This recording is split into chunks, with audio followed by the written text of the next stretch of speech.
Le contrôleur de la Direction générale de la finance publique, Peter Pan, assis dans son bureau, s'ennuya.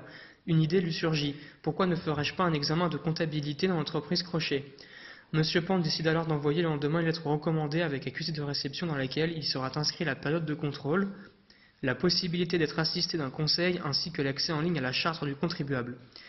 Monsieur Hook, le directeur de la société Crochet, aura 15 jours au maximum après avoir reçu la LARR pour envoyer son fichier d'écriture comptable sous forme dématérialisée. Monsieur Pan, après avoir vérifié la FEC de l'entreprise Crochet, se rendit compte qu'il manquait certaines informations. Il demanda alors le complément d'information. N'aimant pas particulièrement les contrôleurs, Monsieur Hook décida volontairement de négliger sa réponse envers Monsieur Pan.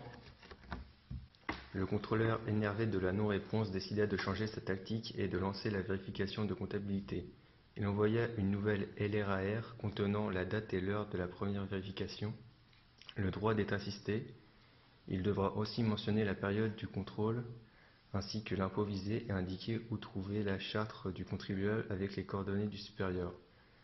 Monsieur Pan clôturera la vérification soit lorsqu'il n'y a pas d'erreur ou d'anomalie, ce sera pas par avis d'absence de rectification, ou s'il y a une anomalie, une émission ou autre, ce sera alors une notification d'une proposition de rectification.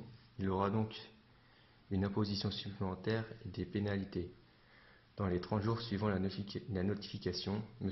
Hook pourra soit accepter la rectification et donc l'imposition sera mise en recouvrement, ou alors il pourra refuser la rectification et ainsi demander un délai d'1 mois pour présenter ses observations.